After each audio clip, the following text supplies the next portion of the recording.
আমরা এমনই একটা পৃথিবীতে বাস করি যেখানে শুধুমাত্র সাকসেসফুল লোকেদের নিয়েই আলোচনা হয়। যারা ব্যর্থ বা যারা একটু পিছিয়ে পড়েছে, যারা দুর্বল, যাদের রেজাল্ট খারাপ, তাদেরকে নিয়ে কেউ আলোচনা করতে রাজি নয়।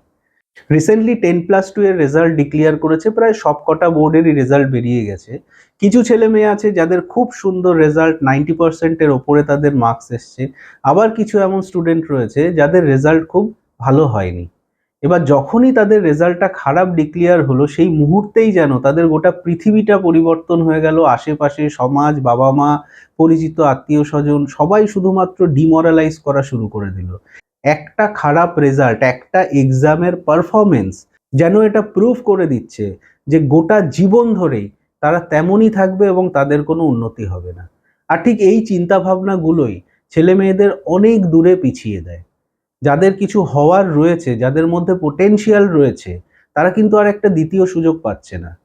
তারা কিন্তু ভালো কোনো ইনস্টিটিউশনে একটা ভালো কোর্স নিয়ে পড়াশুনো করার সুযোগও পাচ্ছে না, কারণ তাদের রেজাল্ট খারাপ। যাদের এই 10+2-তে আশানুরূপ রেজাল্ট হয়নি, কিভাবে তারা দ্বিতীয়বার জীবনে ঘুরে দাঁড়ানোর একটা সুযোগ পাবে, সেই নিয়ে আজকে আমার মূল আলোচনা। এবং আমি এটা পার্সোনালি বিলিভ করি যে মাধ্যমিক, উচ্চ মাধ্যমিক, গ্র্যাজুয়েশন, কোনো পরীক্ষার রেজাল্ট কোনোদিন কোনো মানুষকে ডিফাইন করে না। যদি এই সমাজে কোনো একটা মানুষকে ডিফাইন করার মতো কোনো পরিস্থিতি থাকে, তাহলে সেটা তৈরি করে শুধুমাত্র তার প্রফেশন। সে কি করে ডাল ভাতের ব্যবস্থা করছে আলটিমেটলি তার জীবনে, সেটাই কিন্তু হয় তার সামাজিক পরিচয়, এবং সেই পরিচয় নিয়েই একজনকে গোটা জীবন অতিবাহিত করতে হয়। কোনো একটা জেলায় যখন কোনো নতুন একজন এসপি এসে অ্যাপয়েন্ট হয় বা একজন ডিএম এসে অ্যাপয়েন্ট হয়, কেউ কিন্তু এটা জানতে আগ্রহ প্রকাশ করে না যে তার এইচএসে কত পার্সেন্ট মার্ক ছিল।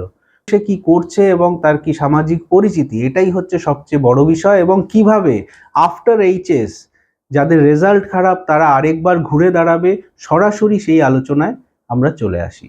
প্রথমে সায়েন্স স্ট্রিম নিয়ে আলোচনা করা যাক। যারা সায়েন্স নিয়ে পড়ে 10+2-তে রেজাল্ট খারাপ করেছে, মানে অ্যাভারেজ বা এক্সপেক্টেড রেজাল্ট পর্যন্ত তারা পৌঁছতে পারেনি, তাদের কারণ কি কি হতে পারে? প্রথম কারণ হচ্ছে এই 11-12 এর ক্লাসগুলোতে যে সাবজেক্টগুলো থাকে বা তার যে চ্যাপ্টারগুলো থাকে, অনেক ক্ষেত্রেই দেখা যায় যে এমন একটা ব্যাচে তারা অঙ্ক করছে যেখানে প্রচুর স্টুডেন্ট একসঙ্গে পড়াশুনো করছে। সে হয়তো কোনো একটা অঙ্ক না বুঝতে পেরেই হ্যাঁ বলে দিল, তারপর গোটা জীবনের জন্য সেই পার্টটা ধামাচাপা পড়ে থাকলো।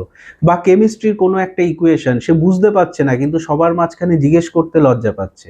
অথবা এমনটাও হতে পারে যে তার অ্যানালিটিক্যাল পাওয়ার এতটাই কম যে ম্যাথস এবং স্পেশালি ফিজিক্স, তার যে থিওরি, তার উপর কিন্তু সে খুব একটা দখল তৈরি করতে পারছে না। কেমিস্ট্রি বা বায়োলজি সামহাও মুখস্থ করে খানিকটা সে সামাল দেওয়ার চেষ্টা করছে।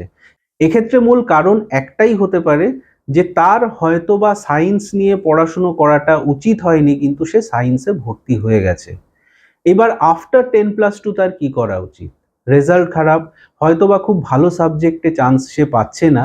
একটা জিনিস মাথায় রাখতে হবে যে রেজাল্ট ভালো হোক বা খারাপ হোক, যে সায়েন্স স্ট্রিমটাই তার জন্য নয়, তাহলে কিন্তু আর প্রচেষ্টা না করে ইমিডিয়েটলি নর্মাল আর্টসে তাকে শিফট করা উচিত। কমন সাবজেক্ট যেটা আফটার এইচএসও শুরু করা যেতে পারে, যেমন পল সায়েন্স, হিস্ট্রি ইত্যাদি, এই সাবজেক্টগুলো নিয়ে পড়াশুনো করে সঙ্গে সঙ্গে সে যদি সরকারি চাকরির প্রিপারেশন নেওয়া শুরু করে দেয়, তাহলে একটা স্টেবল ভবিষ্যৎ কিন্তু এখন থেকেই শুরু হচ্ছে। কারণ আর্টসে সে যে সাবজেক্ট নিয়ে পড়বে, সেই সাবজেক্টের ওপর দাঁড়িয়েই কিন্তু বেশিরভাগ সরকারি চাকরির পরীক্ষাগুলো হয়। এবং এখনো পড়াশুনোর মধ্যে সে থাকছে, এবং এই পড়াশুনোটাই সরকারি চাকরিতেও আসছে। সুতরাং একই জিনিস পড়ে তার যেমন গ্র্যাজুয়েশনটা কমপ্লিট হচ্ছে, একই রকমভাবে সরকারি চাকরির জন্যেও সে খানিকটা এগিয়ে যাচ্ছে। যারা কমার্স নিয়ে পড়ছে তাদের অনেকটাই সুযোগ বেশি, তার কারণ হচ্ছে বেশিরভাগ সাবজেক্টই বিজনেস ওরিয়েন্টেড, এবং সেই বিজনেস ওরিয়েন্টেড সাবজেক্টগুলো স্বাভাবিকভাবেই চাকরি, ব্যবসা বা অন্যান্য সমস্ত অপশনগুলো এক নাগাড়ে খুলে দেয়।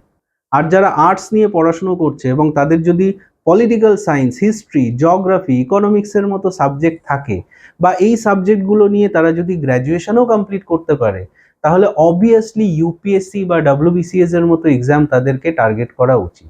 তার কারণ এই সাবজেক্টগুলোই কিন্তু ইউপিএসসি বা ডব্লিউবিসিএস এর বেস লেভেল বা বুনিয়াদ। এর ওপর দাঁড়িয়ে সমস্ত গভর্নমেন্ট এক্সামগুলো কিন্তু কন্ডাক্ট করা হয়। তাই ইউপিএসসি কে টার্গেট করা ভীষণভাবে প্রয়োজন। কারণ ইউপিএসসির মেন সাবজেক্টগুলো বা ম্যাক্সিমাম সিলেবাসটা তারা কিন্তু গ্র্যাজুয়েশনে অলরেডি পড়তে বাধ্য হচ্ছে। তাহলে যে জিনিসটা পড়ে সে একজন ইউপিএসসি অফিসার হতে পারে, সে আইএএস অফিসার বা আইপিএস অফিসার হয়ে জীবনে প্রতিষ্ঠা পেতে পারে, একটা সামাজিক প্রতিপত্তি তৈরি করতে পারে, তবে কেন সে সেই দিকে এগোবে না? আর্টসের স্টুডেন্টদের জন্য আরেকটা ভালো সুযোগ আছে, সেটা হচ্ছে ইন্টিগ্রেটেড এলএলবি, মানে বিএ এলএলবি 5 বছরের কোর্স একসঙ্গে ভর্তি হতে পারে। এক্ষেত্রেও কিন্তু জুডিশিয়াল সার্ভিস দিয়ে সে জুডিশিয়াল ম্যাজিস্ট্রেট হতে পারে, সরকারি চাকরি করতে পারে, আবার ব্যবসাও করতে পারে, এবং প্রাইভেট অর্গানাইজেশন যেমন কর্পোরেট ল ইত্যাদিতে তাদের যথেষ্ট সুযোগ রয়েছে। সুতরাং মোটামুটিভাবে দুটো বিষয়ের উপর আমাদেরকে ভাবতে হবে। প্রথম হচ্ছে সাবজেক্ট এমনভাবে চুজ করতে হবে যেখানে সরকারি, বেসরকারি এবং ব্যবসা তিনটের অপশন খোলা থাকছে। এবং দ্বিতীয়ত হচ্ছে গিয়ে কেউ যদি মনে করে তার স্ট্রিমে সাবজেক্টগুলো তার জন্য নয়, তাহলে আর এক্সপেরিমেন্ট করা তার উচিত নয়। পছন্দের সাবজেক্ট বেছে নিয়ে গ্র্যাজুয়েশনটা কমপ্লিট করা, অনার্স না নিয়ে হলেও পাস গ্র্যাজুয়েট হলেও চলবে, কিন্তু সেই সঙ্গে ইউপিএসসি বা ডব্লিউবিসিএস কে প্রথম থেকে টার্গেট করা, যাতে আফটার গ্র্যাজুয়েশন খুব তাড়াতাড়ি এই এক্সামগুলো ক্র্যাক করা যায়। কোনো একজন স্টুডেন্ট যদি একবার ইউপিএসসি ক্র্যাক করে আইএএস বা আইপিএস অফিসার হয়ে যায়, তাহলে গোটা জীবনের সমস্ত পাপ তার ধুয়ে যাবে। এইচএসে তার রেজাল্ট কেন খারাপ ছিল কেউ আর কোনোদিন জিজ্ঞেস করতে আসবে না। সে জীবনে দ্বিতীয়বার প্রতিষ্ঠা পাওয়ার, সামাজিক প্রতিপত্তি মানে পাওয়ার, প্রেস্টিজ, প্রিভিলেজ, এগুলো পাওয়ার কিন্তু একটা সুযোগ পাচ্ছে।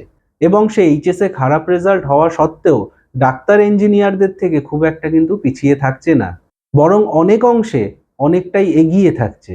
তাই মাথায় রাখতে হবে, ইউপিএসসির প্রিপারেশন বা ডব্লিউবিসিএস এর প্রিপারেশন কেউ যদি এইচএস এর পর থেকে মানে ফার্স্ট ইয়ার থেকেই নেওয়া শুরু করে দেয়, তাহলে কিন্তু একটা উজ্জ্বল ভবিষ্যৎ তার জন্য অপেক্ষা করবে, এবং এর চাইতে ভালো স্টেবল অপশন তার জীবনে আর কিছু আসতে পারে না। কারণ অন্য যে কোনো ক্ষেত্রে তার কোম্পানি, তার ইন্ডাস্ট্রি, পারফরমেন্স এগুলো নিয়ে তাকে থাকতে হবে, কিন্তু বয়স থাকতে থাকতে পরিশ্রম করে যদি একবার এই এক্সামগুলো ক্র্যাক করা যায়, তাহলে কিন্তু গোটা জীবনটাই নিশ্চিন্ত হতে পারে। এবং যখন পরিশ্রম করার বয়স থাকবে না, সেই বয়সটাকেও এই পরিশ্রম দিয়ে সিকিওর করে নেওয়া যেতে পারে। ঘুরে ফিরে লাগবে তো সেই একটাই জিনিস, যে এমন একটা প্রফেশন যে ডাল ভাতের ব্যবস্থা করবে এবং সেই সঙ্গে একটা সামাজিক পরিচয় দেবে। এই পৃথিবীতে প্রত্যেকটা মানুষ সমান, প্রত্যেকের মেধা সমান মাপে দিয়ে ভগবান আমাদেরকে পাঠায়, কেউ এগিয়ে নয়, কেউ পিছিয়ে নয়, এবং একটা দুটো এক্সামের রেজাল্ট তার গোটা জীবনটাকে কখনোই ডিফাইন করতে পারে না। এই পৃথিবীতে প্রত্যেকটা মানুষের সমান অধিকার আছে, সমান সুযোগ আছে এবং সমান দক্ষতা আছে। পার্থক্য শুধুমাত্র উইল পাওয়ার, প্রচেষ্টা, একটা টার্গেট বা একটা গোল সেট করা এবং সুপরামর্শের। কখনো ভালো কখনো মন্দ, এই নিয়েই জীবন। জীবনে যদি বাঁচতেই হয় তাহলে লড়াই করে বাঁচার চেষ্টা করো।